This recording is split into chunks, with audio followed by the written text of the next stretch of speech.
What's up internet, here we go again. Pertama-tama gue mau ucapin terima kasih buat kalian semua yang udah subscribe channel ini. Karena berkat dukungan kalian, channel ini baru aja hit 2000 subscribers.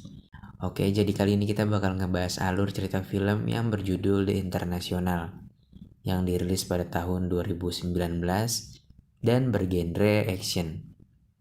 So, tanpa berlama-lama lagi, langsung aja kita masuk ke dalam alur ceritanya.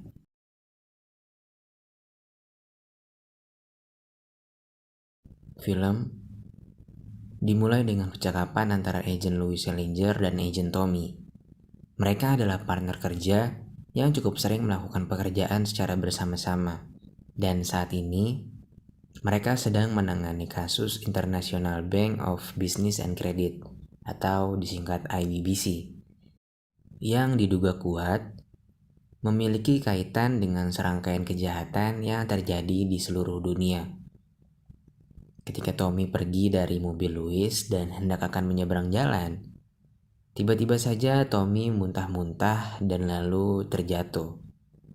Louis yang sudah menunggu di seberang jalan pun langsung menghampirinya. Namun sialnya dia terkena kaca spion mobil truk dan menyebabkan Louis menjadi pingsan. Ketika sadar, Louis berada di rumah sakit. Lalu dia menanyakan keberadaan Tommy kepada sang dokter, dan ternyata Tommy sudah berada di kamar mayat. Louis tak percaya ketika dokter mengatakan bahwa Tommy mengalami serangan jantung. Kemudian dia memeriksa bagian leher belakang Tommy, dan benar saja, di sana ditemukan seperti luka bekas suntikan. Agent Louis pun berniat untuk menyelesaikan kasus kematian rekannya. Louis mulai mencari tahu bukti-bukti yang sekiranya terkait dengan kejadian kematian Tommy dan menemukan beberapa bukti kuat bahwa yang membunuh Tommy adalah pihak-pihak dari kasus yang sedang mereka kerjakan, yakni mengenai aliran dana dari Bank IBBC kepada serangkaian kejahatan yang terjadi di seluruh dunia. Esok harinya, Louis mendatangi Bank IBBC untuk bertemu dengan Mr. Scarson. Namun dia hanya diizinkan untuk bertemu dengan penasihat hukumnya saja. Setelah mengajukan beberapa pertanyaan, Agent Louis yang tak menemukan jawaban akhirnya pergi meninggalkan Bank IBBC. Ketika sedang berjalan menuju keluar, seorang rekannya menelpon dan mengatakan bahwa di dalam darah Tommy ditemukan kandungan sianida. Secara tiba-tiba Agent Louis ditabrak oleh seseorang. Lalu dia pun langsung memeriksa leher dan sekujur tubuhnya, lalu mengejar orang yang menabraknya. Namun, ternyata orang itu hanya tak sengaja menabrak Louis. Diketahui bahwa IBBC bukan hanya sebuah perusahaan bank, namun juga merupakan organisasi yang sudah berakar kuat di seluruh negeri. Bahkan, beberapa polisi korup dan pejabat-pejabat negara pun turut ambil bagian dalam kejahatan ini. Tak hanya terlibat perdagangan senjata, kejahatan yang dilakukan oleh IBBC juga mengenai money laundering, dan mereka berkuasa untuk menentukan siapa yang akan menjadi pemimpin di sebuah negara. Di Italia, Agent Louis bertemu dengan jaksa Eleanor Whiteman dan Inspektur Alberto Ceruti. Lalu mereka dibawa untuk bertemu dengan Umberto Calvini, seorang perantara yang dapat menyediakan berbagai senjata dan peluru. Mereka mendatangi Umberto Calvini bertujuan untuk mendapatkan info dan juga untuk memburu CEO IBBC, seseorang yang bertanggung jawab atas seluruh operasi ilegal dari bank ini, sekaligus menjadi penyebab kematian rekan kerjanya. Percakapan mereka terhenti dikarenakan Calvini harus segera membacakan pidatonya.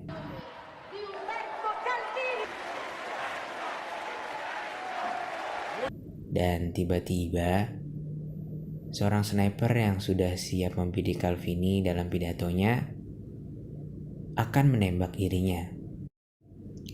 Namun tembakannya meleset. Akan tetapi, seorang penembak lain yang tak diketahui keberadaannya ternyata juga mengincar Calvini, dan dia berhasil menembaknya dengan tepat sasaran. Dengan sigap, kepolisian Italia itu berhasil menemukan seorang sniper yang sebelumnya tembakannya meleset dan langsung membunuhnya. Namun, seorang polisi korup menjatuhkan selongsong bekas peluru dari sakunya. Dan sepertinya dia pun juga sudah bekerja sama dengan seorang sniper yang berhasil membunuh Calvini. Di sisi lain, Louis juga mengejar seseorang yang diduga seorang sniper yang tidak diketahui keberadaannya.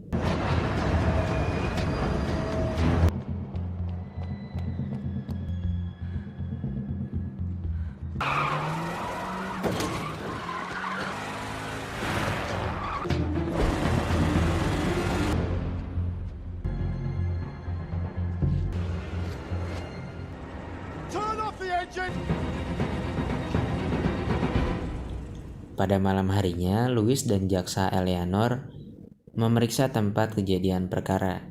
Dan di sana mereka menemukan dua kemungkinan terjadinya penembakan. Lalu mereka memeriksa atap sebuah gedung yang mereka duga menjadi tempat sniper itu berada.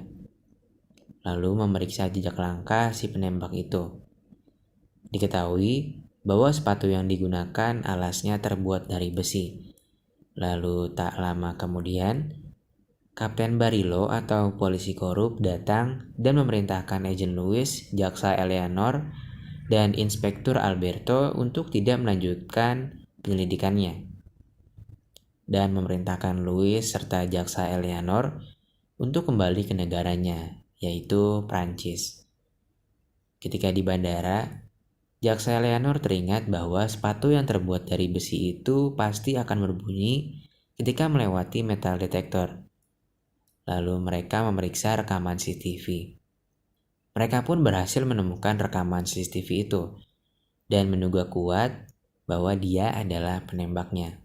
Louis dan jaksa Eleanor akhirnya pergi ke New York untuk mencari penembak itu. Di sana mereka dibantu dengan kepolisian setempat, serta untuk mencari tahu titik koordinat si penembak. Lalu Louis dibantu dengan dua orang NYPD atau New York Police Department yang bernama Detektif E.G. dan Detektif Bernie. Mereka mendatangi sebuah rumah dokter yang diduga kuat si penembak itu adalah salah satu pasiennya. Mereka mencari berkas dari pasien itu satu persatu dan menemukan beberapa fakta. Lalu mereka pergi ke sebuah alamat dan ternyata bangunan yang ada di alamat itu sudah diruntuhkan. Ketika detektif E.G. sedang membeli kopi, tiba-tiba saja dia melihat seseorang yang sangat mirip dengan yang ada di rekaman CCTV di bandara. Lalu mereka pun langsung mengikuti penembak itu. Setelah diikuti, ternyata penembak itu bertemu dengan salah satu pihak IBBC dan memerintahkannya untuk membunuh Louis. Kemudian pihak IBBC itu pergi meninggalkan si penembak. Dan sepersekian detik kemudian, Detektif Bernie dan Agen Louis menodongkan pistol ke arah si penembak itu untuk segera menangkapnya.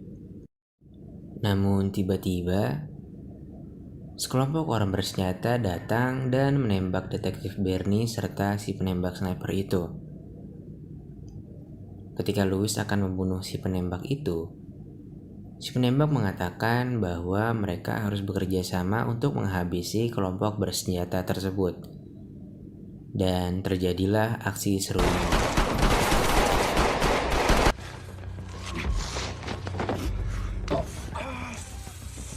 You okay?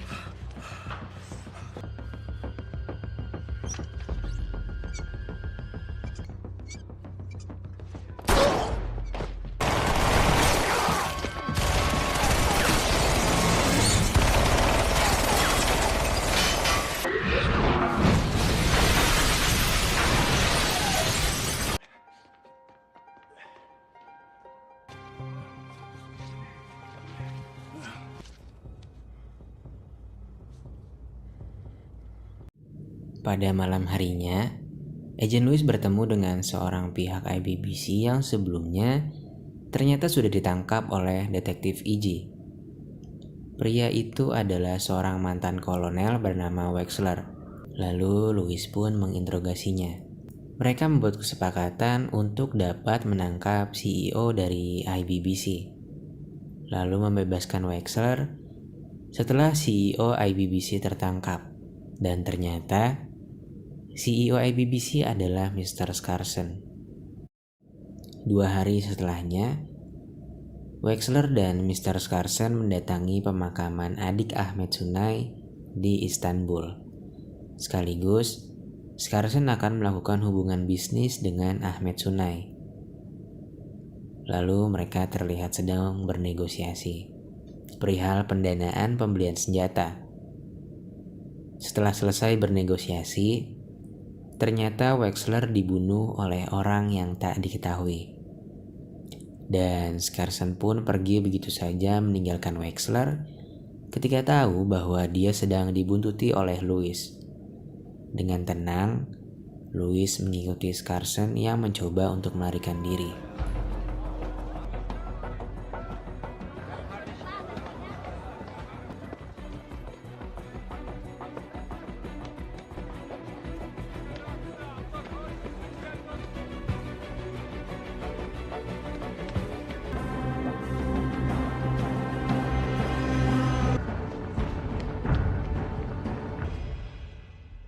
Who are you? What do you want? I want some fucking justice.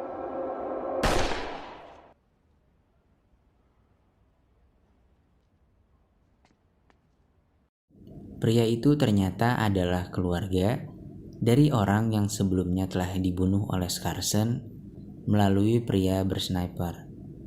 Dan film pun selesai. Yap, sungguh ending yang amat sangat menggentangkan. Harusnya endingnya bisa lebih greget daripada ini sih. Harusnya juga Agent Louis yang ngebunuh Scarson. Kurang greget anjir. Yaudahlah ya, sekian dulu pertemuan kita pada kali ini. Makasih banget buat kalian yang udah nonton filmnya sampai habis. Dan jangan lupa buat klik tombol subscribe dan share video ini ke teman-teman kalian. Kalau kalian suka boleh klik like. Kalau nggak suka nggak boleh klik tombol dislike. Dan juga jangan lupa buat komentar di bawah ya. Buat komentar yang ngebangun gue lah.